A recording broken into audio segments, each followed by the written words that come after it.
We got Courtney here from Spiritbox. And Courtney, it has been, I've talked to you a couple of times now. The first time was right before Eternal Blue came out. Second time was right before Fear of Fear came out. And now I get to talk to you after an album has actually has fully come out. So we can Yeah. talk about all the cool stuff.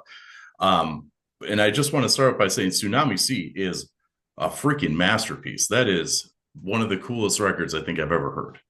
Thank you. Oh my God. Like I just was talking in another interview, like I had to push all these interviews back because I got sick when we were going to do them before the album came out. And so I was like, I haven't actually gotten to talk to anyone yet about the album after it's come out and like how cool that's been.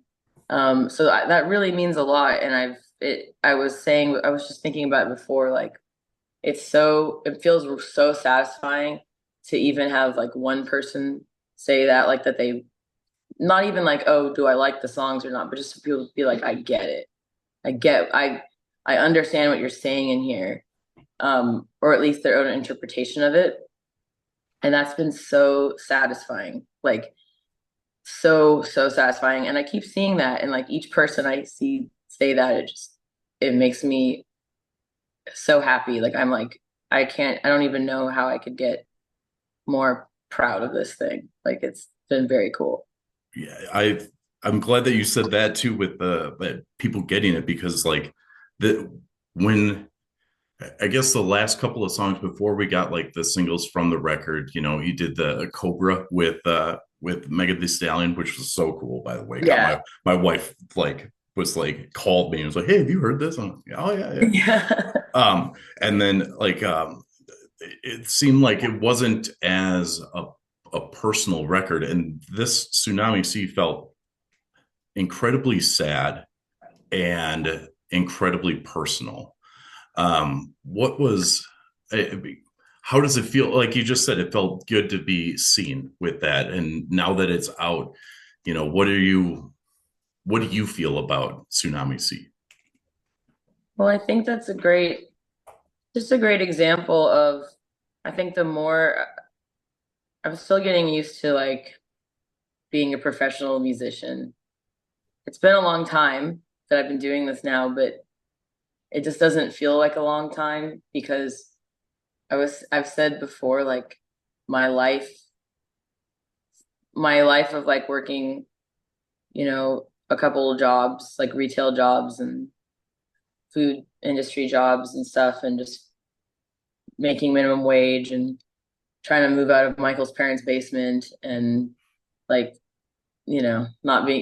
not having the finances I would have liked to have had to have, made gotten closer to getting to my, professional musician life to be able to invest in stuff. Like it feels much closer than this, which is me like living my dream and living in Los Angeles and spending all my time getting to make music with my husband and my best friends.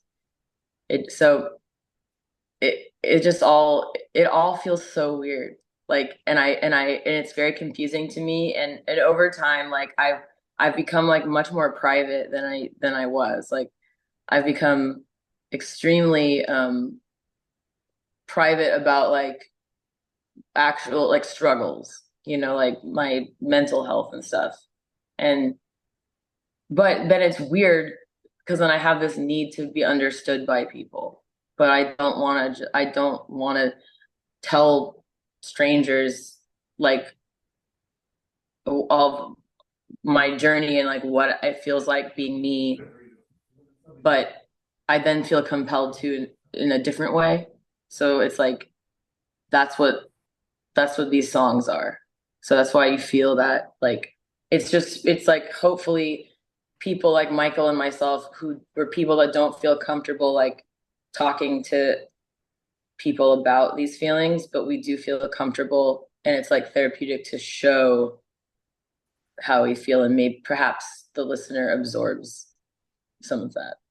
It's interesting you say that. I read an article earlier this morning that said radio DJs, are they allowed to have bad days? and someone had written advice of saying like you want to show your vulnerabilities, and that's what like people want, real people out there, but also they want a positive spin on it, and Yeah. which is exhausting when you do have like we're just like everyone else, you know, just and you're a singer, you're just like anyone else. You have tough days, and it seems like there's more pressure on people that have a bigger outlet and a bigger voice to always be like, oh, you know, I'm sad, but I know how to get through it, and it's okay that you're sad, but like, and you'll get through it too because I can. Like it seems like a catch 22 in a way. The nice thing, the difference is that a song can feel like it, you're looking at someone's diary, but like in a live, like when you're performing for people, like you're performing a show, it's the same for you. Like, you have a bad day and you realize that like there might be someone driving to their job they hate and they're on their way to work and you're like the one, the 30 minutes of their whole day where they can have a nice time. So you know what I mean? You have a lot of pressure on you there. I don't have that same pressure at like the listening experience, that's where I don't have to have that pressure on me. Because it's like the most autobiographical like thing. And then the I can relate to you just in like the, doing interviews and like performing, not always feeling ready to get up and go. But it's much easier than and less pressure than what you do in that way, like because I already did it, so I can just like leave it, and if people like it, great. But you have to every day, like, you know, you really could change someone's day by being positive, like that's the only thing I had to be happy at all my jobs was listening to the people talking on the radio in between songs because I was like sitting there hating my job. Yeah. I feel it. Yeah. No, Yeah. I get you. But so let's talk about your songs on here. And you said they're, you know, autobiographical, and the song on the radio right now that is, I'm so glad people are finally getting on board with you guys because it's about time, damn time. But "Perfect Soul" is the song that we've been cranking up here, and it is. Is it about being in the spotlight and being like torn apart by, you know, keyboard warriors and other critics and things like that? That one is so much more like felt like so much more like intimate, like not like outside strangers tearing you apart, but like yourself and those that you like let be an intimate part of your life, like where you just feel like there's so many feelings of never being able to like measure up to, this person that you're supposed to be. And so it just feels so much easier to just like disconnect and then be left with, all those outside forces and pressures. And like that's easier almost to be like um, left out to dry with all of those, vicious eyes and um, like gnashing teeth tearing you apart than like think about um, having to think about it, your own actions and the actions of people close to you. Like it's almost easier to just get hung out to dry with the malicious people that are going to chew you up and spit you out. Um, and again, it's just one of those things like that I'm still like figuring out what the song means, because I like every time I talk to someone about it, something else pops in my head. And I'm like, yeah, I think that that's one of the reasons it wrote. It's just like, depression. It's like depression is not only hard and sad, it's embarrassing. I think most people are embarrassed by how sad they can get, it makes you feel like a melancholy little teenager who has no emotional intelligence because you're like, first of all, no one has time to be depressed. And secondly, my life is incredible. So you feel guilty and embarrassed about it. So I feel like that's that song is a great example of, you know, feeling guilty for feeling sad and feeling kind of trapped. That is an incredible metaphor for depression. And you like I think we all get sad, yeah, and I'm sure there's the depression and thing, but like it is really, and like you said, it is embarrassing when Yeah. you're like I have ADD and or ADHD, whatever they want to call it, and I recently got on meds for it, and I like my life is totally different. Like I feels like more in control and things like that, and I look back and I'm like, man, that was really embarrassing. Like, how did I just have like, decision lock or option paralysis of like choosing where to go and stuff like that. And, you don't want to tell like, oh yeah, hey mom, by the way, I didn't do my 3 homework projects because I was caught up trying to figure out a bass line of a Metallica song for the last 18 Yeah. hours, You like sound that. like every single musician of all time. Right. Yeah. Every musician needs to be on like what's it called? Like the Vance or by Vyvanse, yeah. Shout out to Vyvanse. Please stop shout being a out to shortage. Vyvance. Yeah. Please sponsor us. It's sponsored by Vyvance. I wish that would be Yeah, great. I know how you feel. It's like because we're adults and we're supposed to be able to get our house in order. But but I think that as you and I are saying, like those feelings that make you feel extremely isolated, which is also what the album's about, is like just this extreme isolating feeling. It's like turns out that it's very it's a very universal feeling. So it's weird because like something that makes you feel very alone is actually I think a lot of people um can like it's brings a lot of empathy and people kind of relate to it because none of us are perfect. I think a lot of people uh feel like it's they don't want to talk about their mental health, and I certainly don't, not even publicly, like as in like part of me talking about my like promoting my album, but also just it's just hard to deal with. So I'm still learning, and unfortunately, like I said, the I think some of the stuff I'm saying is very resonates with a lot of people. Yeah, absolutely, it does, and that's why I think this album is so great because it just like the whole album, it feels like something if that can be as vague as you want it, but like when you hear certain records and like the way that, if I can use another Water album as an example, Leviathan from Mastodon, feels Yeah, that album feels like you're drowning and chasing after a whale. Your album, yeah, yeah, this feels like that as well with the production that you and Michael had put together. It feels like you are in this like wave of everything and like the pressure of the water coming down around you. Was that like when you talk to like because you're not writing riffs, but like can you imagine?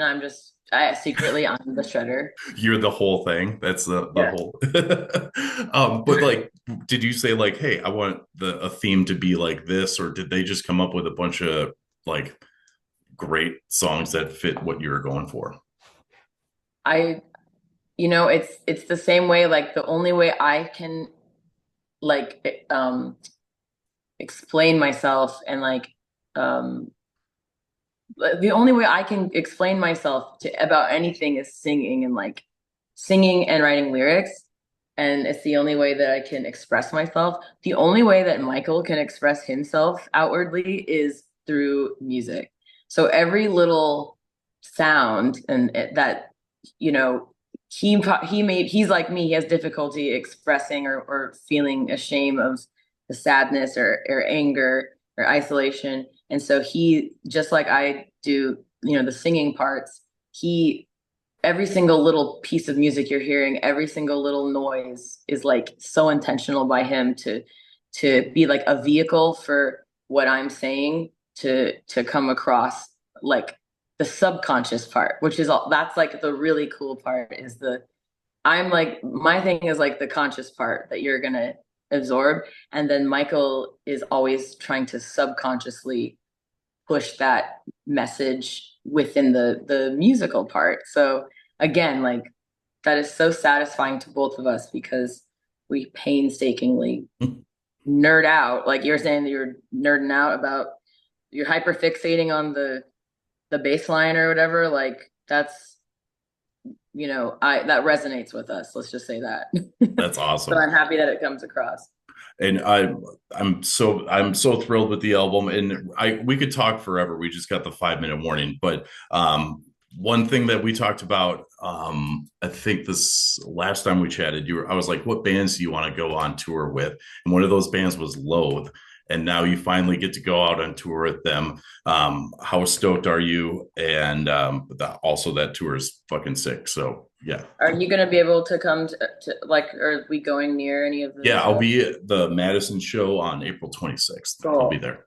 Yeah, like Loathe is truly my favorite like metal band, and I love them. I'm so happy for all their success. And like it's honestly like it's probably annoying to them because I've gone on tour with them a couple times like as a support band or they did a few shows with us a couple years ago. And they're all trying to like get ready for their show and they're all doing like their own work and like, always writing music and stuff. And I just like I'm like, like the boss from Office Space, like he comes in with the coffee and he stands in the door. He's like, "Hey guys," like you're trying to like resonate with like the other his employees. Like that's how I am with them. They're all like just trying to chill out and live their lives, and I'll be like, "Hey guys, you having a nice day? You writing some music? Sure, like to hear it." Like they're probably gonna have security outside their door to make sure that I don't come in and annoy them because I'm just they're my favorite band, so I'm essentially getting to like pay my favorite band to hang out with me, and then I get to watch them every single night. So I'm very excited, and I I'm just so happy to get to watch them play every night. They're incredible. No one's like them. So I really have you seen them play before? No, this will be my first time. You're gonna love the show. So Dying Wish and Loathe, they're so awesome. Like I think you're gonna love it. Like they're all so unique. All of us are so unique from one another, and then we all still go together. It's going to be the perfect day. I'm so excited. Courtney, thank you so much for your time, and I hope you can finish your coffee and have a good rest of your day off. It's happening. It's going. We're halfway done. And thank you so much for supporting us. We really appreciate it.